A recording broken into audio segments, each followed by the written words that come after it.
দীর্ঘ প্রতীক্ষার অবসানে লোকভবনে সোমবার গঠন হলো পূর্ণাঙ্গ মন্ত্রিসভা। লোকভবনে নতুন মন্ত্রিসভার মোট ৩৫ জন মন্ত্রী শপথ নিলেন। তাদের শপথ বাক্য পাঠ করান রাজ্যপাল আর.এন. রবি। মন্ত্রিসভায় পূর্ণমন্ত্রীর দায়িত্ব পেয়েছেন মোট ১৩ জন বিধায়ক। বেলা ১১টা থেকে পূর্ণ মন্ত্রিসভা নিয়ে পথ চলা শুরু করল পশ্চিমবঙ্গের নতুন বিজেপি সরকার। বন্দে মাতরম এবং জাতীয় স্তোত্র জনগণমন বাজানোর মধ্য দিয়ে শপথ অনুষ্ঠানের সূচনা হয়। নতুন সরকারের এই ক্যাবিনেটে অভিজ্ঞ রাজনীতিকদের পাশাপাশি নতুন মুখের ওপরও বিশেষ জোর দেওয়া হয়েছে। পূর্ণমন্ত্রীর দায়িত্বে কলকাতা ও পার্শ্ববর্তী এলাকার দাপুটে নেতা মানিকতলা বিধানসভার বিধায়ক তাপস রায় এবং নোয়াপাড়া বিধানসভার অর্জুন সিং। রাসবিহারীর নবনির্বাচিত বিধায়ক স্বপন দাশগুপ্ত পেলেন পূর্ণমন্ত্রীর দায়িত্ব। যারা প্রথমবারের জন্য বিধায়ক নির্বাচিত হয়েছেন তাদের মধ্যে অত্যন্ত গুরুত্বপূর্ণ নাম শারদ দত্ত মুখোপাধ্যায়। তিনি ক্যাবিনেট মন্ত্রী। পেশায় চিকিৎসক শারদ দত্ত প্রথমবারই নির্বাচনে প্রতিদ্বন্দ্বিতা করেন। তিনি বিধাননগর থেকে নির্বাচিত হন। পাশাপাশি খড়দা থেকে নির্বাচিত কল্যাণ চক্রবর্তী পূর্ণমন্ত্রীর দায়িত্ব পেলেন। শ্যামপুকুর বিধানসভার বিধায়ক পূর্ণিমা চক্রবর্তী এদিন প্রতিমন্ত্রী হিসেবে শপথ নেন। দল ও মুখ্যমন্ত্রী যেভাবে চাইবেন সেভাবেই কাজ করব, খাটবো বললেন তাপস রায়। কঠিনতম কাজের দায়িত্ব পেয়েছি, সকলের মিলিত প্রয়াসে কাজ করব বললেন মন্ত্রী তাপস রায়। কাজ যেভাবে করা উচিত সেভাবেই করব, পরিশ্রম করব, খাটবো।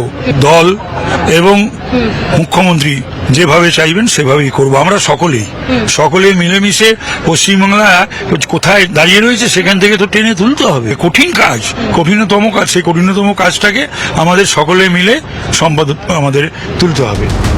একই সুর পূর্ণমন্ত্রী অর্জুন সিং এর গলায়। মন্ত্রিত্ব পেয়ে ভালো লাগছে, সরকার যা দায়িত্ব দেবে তা পালন করব লাগছে, আর দল আর সরকার যা দায়িত্ব দেবে সে পালন করতে হবে লাগছে, আর দল আর সরকার যা দায়িত্ব দেবে সে পালন করতে হবে।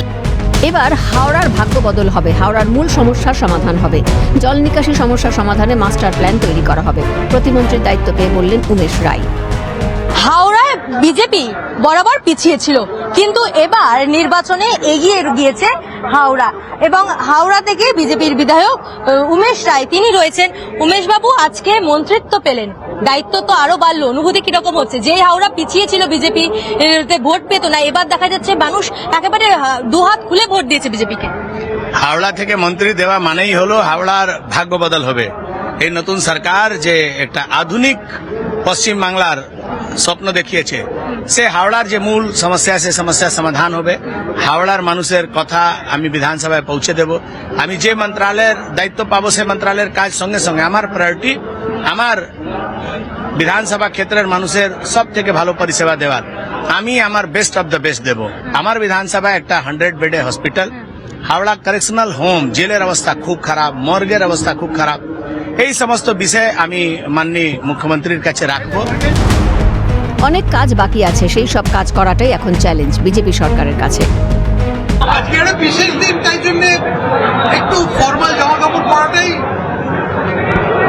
আমি বলছি মনে হয় সেটাই দরকার ছিল। এটা একটা বড় অকেশন আমাদের পক্ষে। বিজেপির সরকার, প্রথমবার বিজেপি সরকার এসছে, আর অনেক কাজকর্ম বাকি আছে, সেগুলো আমরা এই চ্যালেঞ্জগুলোর জন্য ভালো শুভ অকেশনে ভালোভাবে ফর্মালভাবে ড্রেস করে নিলাম। মুখ্যমন্ত্রী যা কাজ দেবেন সেই নির্দেশ মতো কাজ করব, যদিও এখনো দপ্তর বন্টন হয়নি। শারদ দত্ত মুখোপাধ্যায় জানিয়েছেন, নিয়োগ নেই, শিশু মৃত্যুর হার বেশি, পশ্চিমবঙ্গের স্বাস্থ্য দপ্তর অবহেলিত ছিল। ব্লু প্রিন্ট তৈরি করে দেখতে হবে কি কি ভুল ছিল। বিধাননগর থেকে জয়ী হয়েছেন চিকিৎসক শারদ দত্ত মুখোপাধ্যায়। এবার মন্ত্রিসভায় জায়গা পেলেন তিনি। কতটা দায়িত্ব বাড়লো, কিরকম অনুভূতি? এখন তো একটুখানি আরামে আছি। বুধবার অবধি কোনো দপ্তর বন্টন হয়নি, বুধবার অবধি কেউ কোনো প্রশ্ন করতে পারবে না কি করলেন জানি না। নিশ্চয়ই বড় দায়িত্ব, দেখান পালন তো করবোই, যা চেষ্টা করা করব। মাননীয় মুখ্যমন্ত্রী যা যা করতে বলবেন, যা নির্দেশ দেবেন সেগুলো আজ্ঞা পালন করব। রিক্রুটমেন্ট নেই, শিশু মৃত্যুর হার বেশি, মাতৃ মৃত্যুর হার বেশি, টিনেজ প্রেগনেন্সি সব থেকে বেশি পশ্চিমবঙ্গে, সারা ভারতের মধ্যে। অবহেলিত পশ্চিমবঙ্গের স্বাস্থ্য দপ্তর, দেখা যাক কত কি করে উঠতে পারি। প্রথম আমাদের ঠিক করতে হবে কি কি ভুল ছিল, সেটা আমাদের রাফলি 15-20 দিনের একটা ব্লু প্রিন্ট তৈরি করা হবে, তারপরে দেখা যাবে। কিন্তু দপ্তর বন্টন হোক, তার আগে তো আমরা বলতে পারছি না, এখনো দপ্তর বন্টন হয়নি। সাধারণ মানুষের স্বার্থে কাজ করব, তাদের জনাদেশেই আজ এখানে বললেন প্রতিমন্ত্রী পূর্ণিমা চক্রবর্তী। কতটা বাড়লাম। ঈশ্বরকে আমি ধন্যবাদ জানাচ্ছি, আমার পরিবার, দলের যে আমার উপরে ভরসা করে এই দায়িত্ব দিলেন, আর জনগণ, আমার বিধানসভার জনগণ আমায় আশীর্বাদ করে দিয়ে যায়। আমি জনগণের সেবার স্বার্থে বাংলাকে সোনার বাংলা মাননীয় মুখ্যমন্ত্রী শুভেন্দু দার নেতৃত্বে করেছিলেন। মন্ত্রিসভা সম্প্রসারিত হলো। 35 জন মন্ত্রীর শপথের সঙ্গে রাজ্যের বিজেপি সরকারের মন্ত্রিসভার মোট সদস্যের সংখ্যা হলো 41। সূত্রে খবর, বুধবার শুভেন্দু মন্ত্রিসভার সদস্যদের নবান্নে বৈঠকে ডেকেছেন। সেখানে মুখ্যমন্ত্রী এই মন্ত্রীদের মধ্যে দফতর বন্টন করে দিতে পারেন।